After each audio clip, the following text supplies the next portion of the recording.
Hatod sa Indo kan DZGB, ang programang Legally Yours GB. Ini ang programang magtataw ning opinyong legal, madaraning impormasyong legal, asin pagdiskutir kan mga napapanahon na issue, mapadapit sa mga lays kang nasyon, asin maging sa lado lokal. Legally Yours GB. Mga legal advices, asin masimbag sa indong mga kahaputan. Legally Yours GB. Magpartisipar asin magapot, gunyan, uya ang sa indong makakaiba, digdi sa Legally Yours GB. Dapat aram mo. Ignorance of the law excuses no one. Kaya, dapat aram mo. Maray na pagkaaga mga tugang. Ngunyan po aldawnin Sabado, petsa Abril 12, 2025 and kaibanan po si Christine Longabella para sa Legally Yours GB, dapat aram mo. Yan. Kumusta tabi ka mo? Medyo long time no see, duwang Sabado kita nawara alagad. Don't worry kasi nagbabalik naman tayo. So, mga tugang, dakul na nangyayari sa Urual daw. Kung mapapansin po nindo, may mga aksidente. Unfortunately, firming igwanin aksidente, kitang nababaritaan, igwanin kung ano-anong karumal-dumal na krimen ang mga nangyayari sa panahon mo niyan. So, kaipuhan ta po na maging maikmat, extra cautious firme dahil sa mga pangyayari na arog kaini sa tuyang kinaban sa panahon niyan. So, alagad, let's say sa mga aksidente, igwang mga pangyayari na daiman maiwasan talaga, daiman kita manghuhula, 'di ba, para maaraman kung ano ang pwedeng mangyari later on or in the future. Pero mas maray na nag-iingat man giraray kita pirmi. So, nasabi ta nga ni mga tugang, kung marurumduman nindo, kung pirmi ka mong nagdadangog sa programa, natukarta na po sa tuyang programa ang manungod sa mga batas na nagdi-deal with accidents, no? Natukarta na sa Doctrine of Last Clear Chance, so mga pwedeng maging kaso pag-abot sa mga arog kaining incidents. Lagad hunyan, ang mas makamundo mga tugang na nangyayari sa panahon ngunyan, sa murang edad, kung may mga nabaritaan din po kamo ano na naglalakop sa tuyang social media and all over the news, sa murang edad nakakagibo na po nin mga magabat, seryosong krimen. So, daiman po ako matao kang sa kuyang opinion about it, lalo na po na may batas kita, okay, na pag mga nasa media, na pinagbabawalan po kami, of course, na magtaram min maski ano-ano, especially if it deals with children. Okay? Kasi ang sa tuyang batas po, digdi sa Pilipinas, pinagpoprotehiran ang karapatan kang mga kaakian or of the children, especially sa mga arog kaining sitwasyon na suaki po nakagibonin krimen or tigaapod ta po sinda na children in conflict with the law. So daiman po akong mataunin sa kuyang opinion, manungod dyan, kundi tutukaron ta lang or ipapaaram ta sa Indo ano ang batas, igwabang batas, okay, na nagsasabi kang mga karapatan, kang mga tigigibo, kang sa tuyang mga otoridad, kang sa tuyang gobyerno, kang sa tuyang korte or justice system, pag-abot sa mga arog kaining cases kung saan aki po ang nakagibo nin dai tiga-asahan na kayang gibuhon kang sarong aki. Okay? So, before we go there, naka-live kita mga tugang sa muyang Facebook page na DZGB News Online. And nadanaog din kita, of course, sa radyo. Okay. Pwede ka mong mag-comment,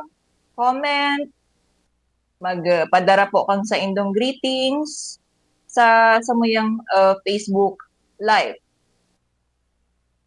So, yan. Igwa na tulos kitang comment. Honeymoon Light ng Piodoran Albay, happy weekend po. Hello, Honeymoon Light. Familiar ang ano mo, ang username mo, Honeymoon Light ng Piodoran Albay. Garo, so, hindi lang, pero garo nung nagdi-DJ pa ako kaini, duman sa OKFM. Pero may naining listener. Am I correct ba, Honeymoon Light ng Piodoran Albay? Okay. So, again po, pwedeng kamo mag-comment sa tuyang live, sa Facebook page na DZGB News Online. And sa YouTube, mahiling din po kami dyan. Sa DZGB Legazpi. And we also have our app. Okay? So, pwede pong i-download sa inyong mga cellphone. Sa mga tugang, kung nabalitaan nindo, recently igwang duwang minor de edad na nakagadan po ki minor ba ba ito? Pero dahil naman minor so victim. But anyway, we are dealing here with the accused, okay? Or tigaapod sinda mga tugang na children in conflict with the law. So yan po ang apod sa mga kaakian na nakagibo po nin krimen or pinagbibintangan na nakagibo nin krimen. So they are called po children in conflict with the law or CICL under our Philippine law. Ano ining Philippine law? Na kung saan mahihiling ang mga karapatan, ang mga tigigibo sa tuya otoridad sa mga children in conflict with the law. So this is Republic Act 9344 po as amended, or the Juvenile Justice and Welfare Act, which was enacted in the year 2006. So nagkaigwa po kitang araw kaining batas noong 2006, kung saan tigtataram po, okay, kang batas na ini na pwedeng parusahan, okay, ang mga kaakian na arog kaini or again tigaapod tapo na children in conflict with the law. Pira ang edad na tigsasabing exempt, okay, sa criminal liability. Pag sinabing exempt sa criminal liability, dahil po pwedeng panaguton, okay? It's as if warang dapat na parusa, okay, na i-impose sa aki kapag nakagibo po ng krimen. So, may mga kaakian po or children in conflict with the law na may edad na 15 years old and below. Okay. Yan, mga tugang ang edad kang mga kaakian na exempt sa criminal liability. Kapag 15 years old po, pababa, ang edad kang aki, okay, na nakagibo ng krimen or children in conflict with the law, wala po sindang criminal liability. Paano naman 16 years old and above? Ngunyan, kapag ang edad kang child or children in conflict with the law, 16 to 17 years old, exempt din po sinda sa criminal liability kung wara sindang tigaapod na discernment nung sinda po nakagibon ng krimen. Ngunyan, ano ining discernment? Ang discernment, mga tugang, inisu aram na kang aki, okay, o dai niya pa aram ang consequences, ang epekto, o kung tama o sala ang sa iyang tigigibo. So, yan ang discernment. Kung ang edad 16 to 17 years old kang aki and then nakagibo nin krimen, aaramon kung during that time na nakagibo nin krimen, nag-act ba suaki with or without discernment.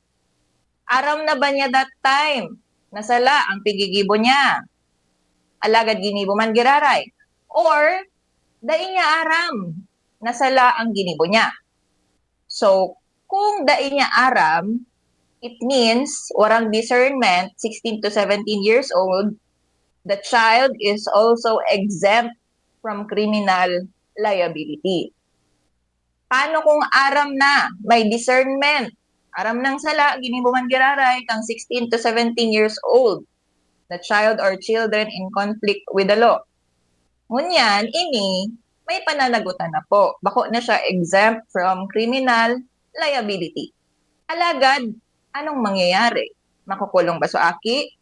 No. Dai po makukulong suaki, kundi dadarahon po ini sa may tigaapod kitang bahay pag-asa facility So, sa mga taga DSWD ta po dyan, correct me if I am wrong, pero yan ang tigsasabi kang sa tuyang batas, Republic Act 9344 as amended, igwa po ng mga bahay pag-asa facility na tigaapod para po sa mga kaakian ta naarog ka ini or children in conflict with the law.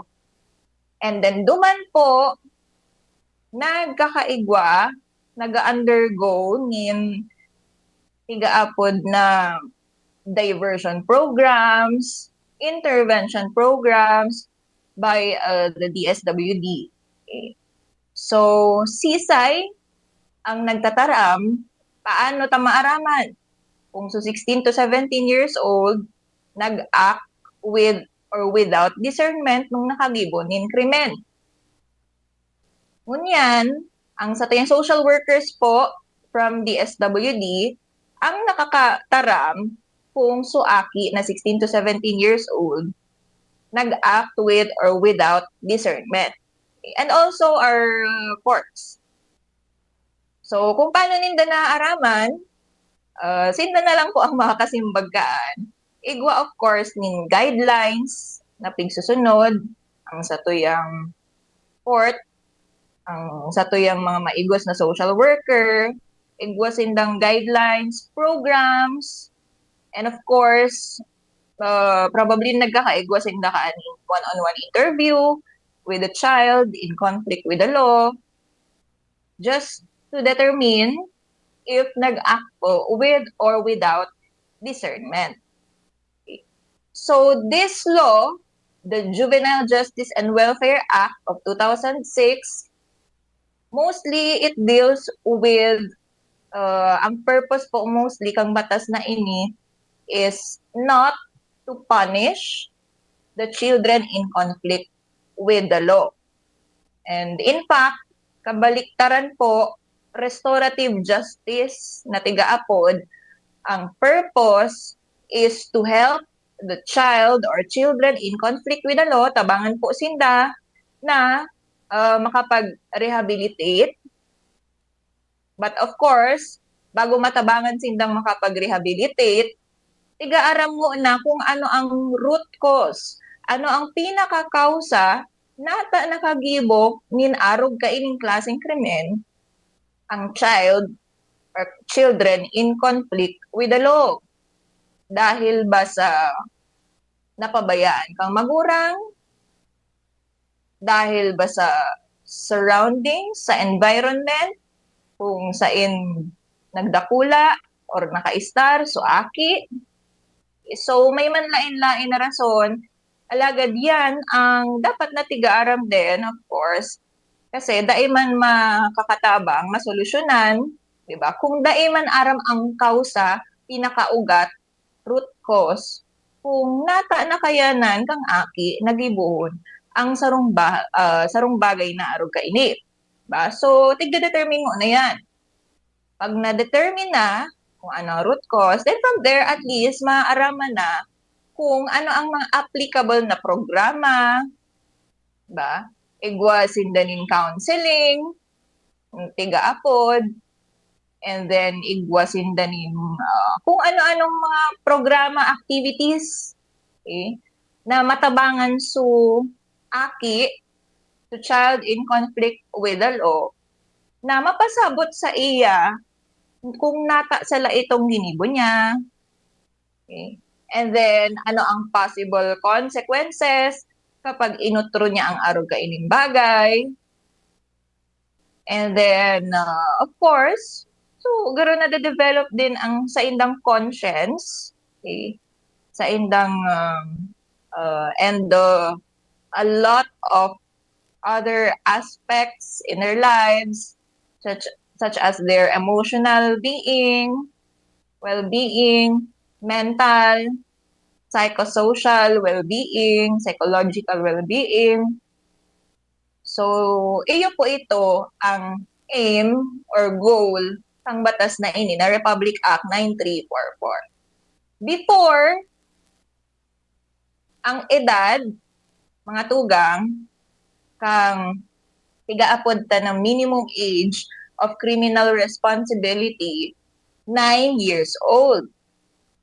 So, before, ang mga exempt from criminal liability, so mga aki or children in conflict with the law na 9 years old and then pababa. Alagad, ining batas na ini, na Republic Act 9344 or Juvenile Justice and Welfare Act, tinaas po ang minimum age of criminal responsibility. Kaya ngunyan, ang applicable na is 15 years old. Okay? 15 years old and then pababa is yung mga exempt from criminal liability. So, ano ang rason na tinaas from 9 years old to 15 years old? Again, mostly because they aim or lawmakers aimed to protect children at all costs. Okay? And nasa batas din na ini na daita po pwedeng husgahan ang mga children in conflict with the law. Daita sinda pwedeng labelan as kung paano nindo i-judge sa mga adult na nakagibo ng krimen. Okay? And then daita pwedeng ipasupog, okay, ang mga aki na arog kaini. So, always the priority of the state, okay, our government, is the paramount, it is always the paramount consideration pang sa tuyang state, gobyerno, lawmakers, is the best interests of the child. Okay? So, permi po, tigko-consider kaya pang sa tuyang batas, ang best interests kang mga kaakian tadigdi sa Pilipinas. So, mga tugang, more about Republic Act 9344 or Children in Conflict with the Law, makalihis po ang satuyang nagkapirang pagirumdom. Pwede ka mong padagos na magtaos kang sa indong komento. Alagad again, if of course, your choice of words is not that good, we cannot read that on air. Okay. So, nakalive kita sa Facebook page na DZGB News Online. Magbabalik po si Christine Longabella Oruachan. Ang oras, alas 11:33. An oras hatod sa Indokang. Plemex for Kids. Mommies, agapan agad ang ubo at plemang nakabara. Pambatang lagundi. Plemex! Optin Lutein Capsule. Alagaan ang paningin sa tulong ng Optin. Kitang-kita ang kalusugan ng mata. Plemex. Pag may ubo o hika, Plemex agad. Basta lagundi, Plemex. Liver Aid Silimarine Capsule. Ang good drinks at good food, perfect combo. Isama pa ang Liver Aid. It's liver lover, boys! Artisan Joint Supplement. Bumabagal ang galaw dahil sa joint pain at arthritis. Mag-Artisan.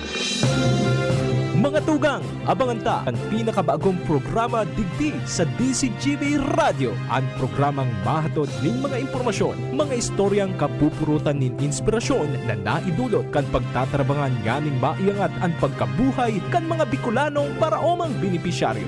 Mag-iribahan kita. Alas 10:30 hasta alas 11 ng pagkaaga. Magantabay, asin maghinanyog sa kape, asin paretang agraryo. Realize true comfort and relaxation at Dorotea Resort and Spa, a perfect venue for family outings, couple retreats, and various functions such as weddings, birthday parties, corporate seminars, and conferences. Dorotea Resort and Spa. We have backpackers rooms, standard rooms, deluxe, suite, and a penthouse. Also, relax and rejuvenate with our spas and invigorating treatments, services, and facilities. Dorotea Resort and Spa, Kahugutan, Bakakay, Albay. For reservation, contact us at 0917-777-5734. Find us on Facebook, Dorotea Resort and Spa. Relax, rejuvenate, and enjoy. Only here at Dorotea Resort and Spa. Ubo ng anak, nakababahala, baka plema. Para dyan, Plemex for Kids ang pambato ko. Ang Plemex for Kids ay gawa sa lagundi. Tinutunaw at pinalalabas ang plema. Ginhawa para sa bata, peace of mind para kay mommy. Camille Prats Yambao po, nagfi-flex for Plemex. Pambatang lagundi, Plemex! Vitex Segundo L is the generic name of Plemex for kids. If symptoms persist, consult your doctor. Mommies, agapan agad ang ubo at plemang nakabara. Pambatang lagundi, Plemex! Tuhod, siko, baywang, aray! Pag laging pasan ang sakit sa kasukasuan, sign na yan ng arthritis o joint deterioration. Karaniwan kapag nagkakaedad na, kailangan ng tibay at ginhawang makakapitan. Kaya ng artrisin yan. May undenatured type 2 collagen at methylsulfonyl methane na maaaring makatulong protektahan ang kalusugan ng kasukasuan. Make the right move. Uminom ng artrisin araw-araw.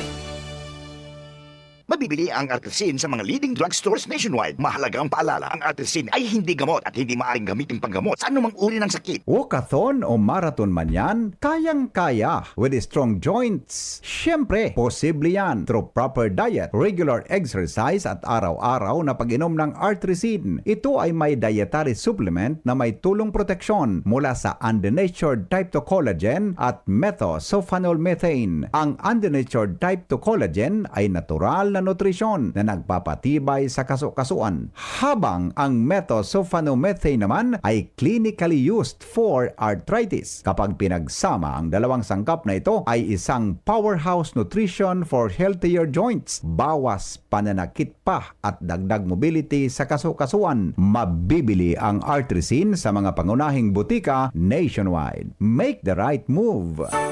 Dapat aram mo. Ignorance of the law excuses no one. Kaya, dapat aram mo. Mga tugang, nagbabalik ang programang Legally Yours, GB Dapat Aram Mo. Kaibanan po si Christine Longabella.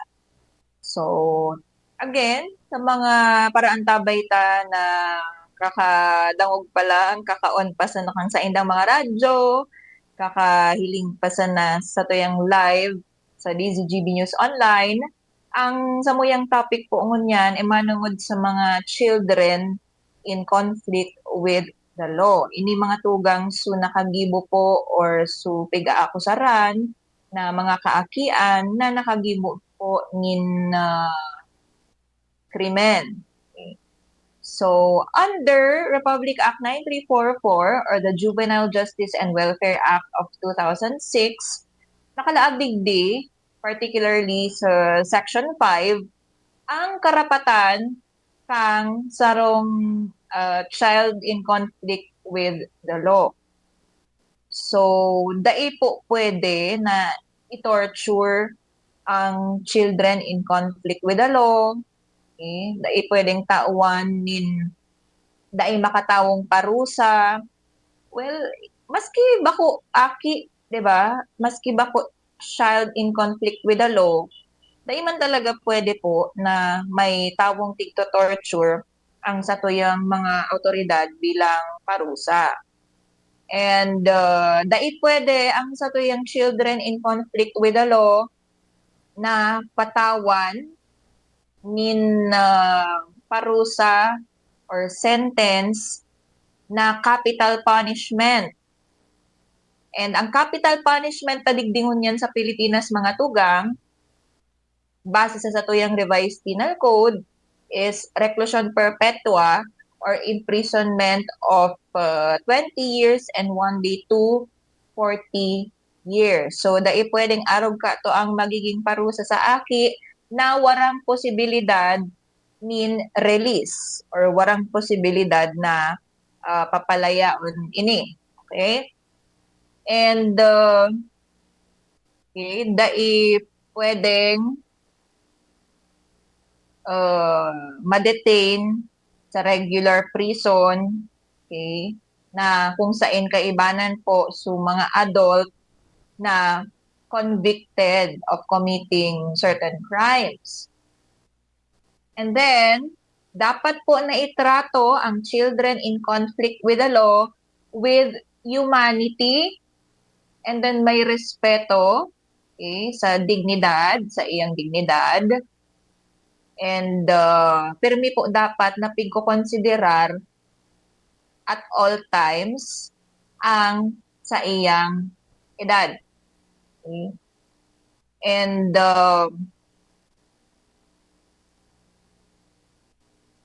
even sa korte, mga tugang, there are instances na naghihiring pa sana manungod sa iyang kaso.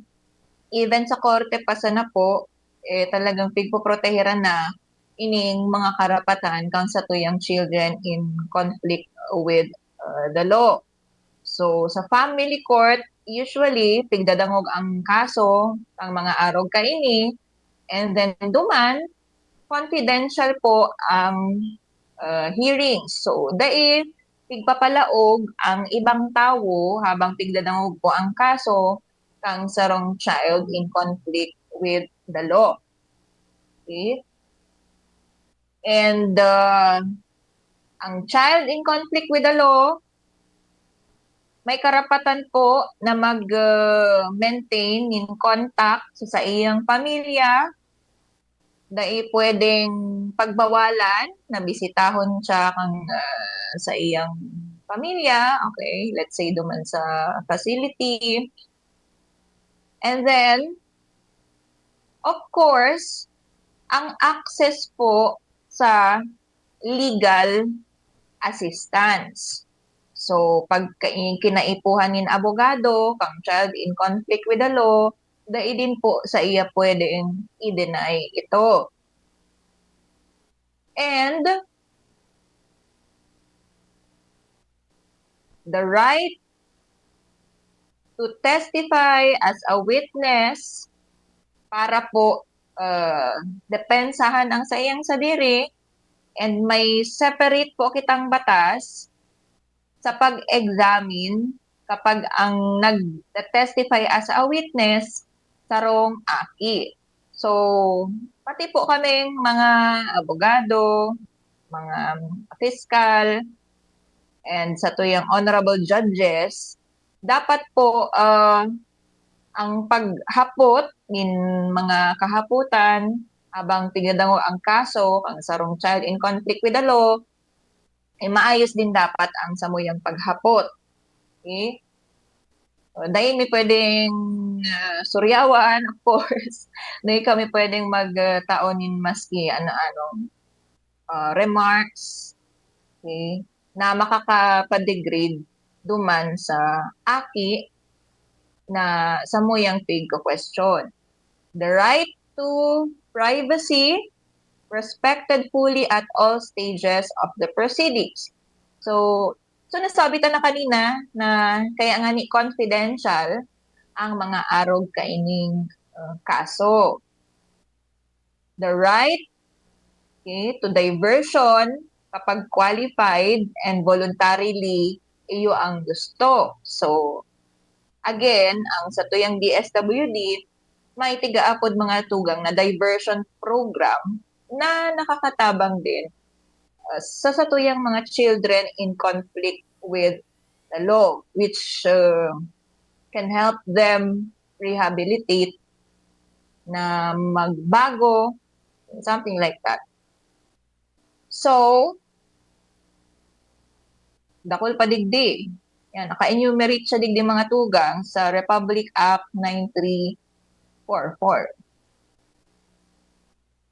So, yan ang mga karapatan kang mga kaakian na naakusaran o napatunayan na nakagibo nin krimen. Mga karapatan ninda na maski sisay po sa to, dai pwedeng ibalgar. And applicable ini, mga tugang, kapag ang edad under 18 years old, so nasabi ta lang kasubago na so 15 years old and below, exempt from criminal liability. Alagad, maski may discernment na, and then 16 to 17 years old, pigpoproteheran man giraray kang batas na ini. And ang age na tigtataramta, iyo ito sa edad ninda, the moment na nakagibo po sindanin krimen or alegado nakagibo nin krimen, na akusaran na nakagibo nin krimen at the time of the commission of the crime. Ngunyan, may tigaapod din kita mga tugang na suspension of service of sentence. Let's say, so aki na may edad na 16 to 17 years old, and then napatunayan, na-determine na nag-act po ini with discernment. Or kumbaga, aram niya ang consequences kang sa iyang acts, aram niya na sala ito, talaga nagipuman giraray. So, sa mga arog kaining instances or cases, mga tugang, pig-suspend po ang pag-serve nin sentence. Dahil ninda aram su pag-suspend, pinagpapaliban. Ang aram lang kaya kang lalo na sa mga estudyante ta na nagkakralasi pa dyan, suspension of classes. O, araw din po ini kaini. Pinagpapaliban, pero digdi, ang pinagpapaliban, ang pag-serve nin sentence kapag napatunayan po na guilty, so aki na 16 to 17 years old and acted with discernment.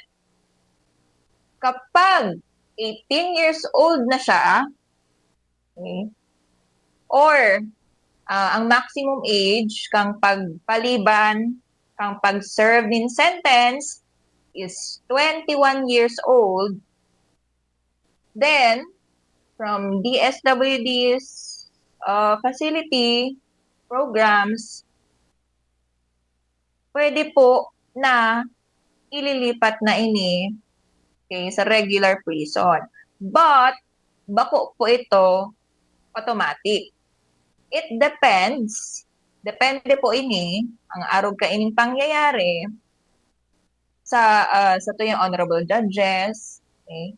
And with the assistance then of course kang sa tuyong social workers.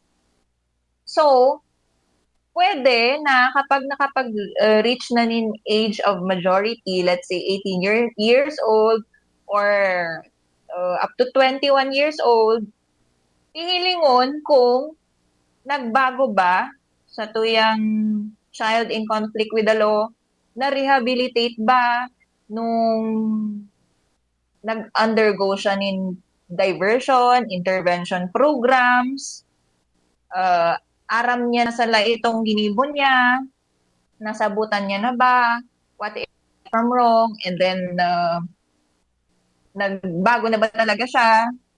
So, pwedeng, imbes na, okay, ma-serve na po siya nin sentence sa kulungan, ang pwedeng mangyari na dain na po siya dadarahon duman kapag na-determine, na-assess, napatunayan na na-rehabilitate na siya or ibang na siya, parang ibang tao na siya, nagbago na siya. So, pwedeng maging arog din po kato ang pangyayari kapag na-reach niya na po ang age of majority. Or, from 18 years old, kapag 18 years old na siya, pwede din po na taramon na magpadagos ka pa kang sa imong programs. So, dyan kang una hanggang ika mag 21 years old. So, pwede din po na arog ka to. Or, So, kasuba kong nasabi ta, na kapag nag-undergo na nin maski ano-anong counseling, vocational araman, kung ano ang pigsasabi kang sa tuyang batas manungod sa children in conflict with the law or ang sa tuyang Republic Act 9344. Okay. Good morning, Attorney Christine Longabella, listening from Bangkerohan. Hello, Kuya King. And sana ang iyong queen po ay nakikinig din. Hello sa mga taga Bunker 1. Social Bunker 1. Good morning po, Attorney Christine Llorera Longabella. Hello, Ma'am Daisy Perillo. Saro din po sa tuyang Perming Paraan Tabay, si Ma'am Daisy Perillo. Good morning po. Ang galing po na audio ng device ko. Parang live na live po. Parang katabi lang. Good morning, Zor Angeles. Taga saan ka po ba? Baka gusto nyo pong i-greet yung girlfriend nyo. Kaya lang kung marami sila, quiet na lang tayo. Hello po, Angeles family. Dyan sa Kamalig Albay. Yan. Hello kila Mami Cha, J. Sharex Catering Services, and Tito Rex, Juliana. Good morning po sa Indong Gabus. Good morning, Attorney Tinwara, si Kuya Mike, sabi ni Kuya Bob Candano. Si Kuya Bob Candano, perang programa na daw ining absent na paghahalata. Yan. Binayaan po muna kita, Kuya Bob, ni Kuya Mike, dahil may tigaas si kaso importante sa iyang career. Wow, career! Malay nindo, mailing ta na lang si Kuya Mike. Yaon na dyan sa pinakasikat na harong, di ba? Digdi sa Pilipinas, tas mahiling ta sa TV. Halata-laton ta kung anong pinaplano ni Kuya Mike. So, watugang, sana dakol na naman po kitang naukodan. Yan ang sa tuyang batas, okay? Saro sa mga batas na nagpoprotehir sa mga kaakian, alagad particularly sa children in conflict with the law, ang Republic Act 9344. Well, before, and kung marurumduman nindo, di ba, sa panahon ni former President Rodrigo Duterte, gusto ko ta-ninda na babaan giraray ining minimum age of criminal responsibility from 15 years old to 12 years old, kung narurumduman po nindo ito. Alagad, dakol po talagang nagprotesta, lalo na sa mga advocate kang sa mga araw kaini na para sa mga kaakian, saying na children are not criminals, children should not be treated as criminals. Yan po ang sinasabi kang sa tuyang advocates. So, dai ito natuloy. Okay? Or dahil na ipasar gayod ang proposal na ito. Kaya as of now, still, our minimum age of criminal responsibility is 15 years old. So, antabayanan pa na sana kung ano ang magiging changes kung magkaigwaman manungod digdi sa batas na ini. Okay? And padagos po ka mag-antabay dahil matutukartaman po iyan digdi sa satuyang programa na Legally Yours GB dapat aram mo.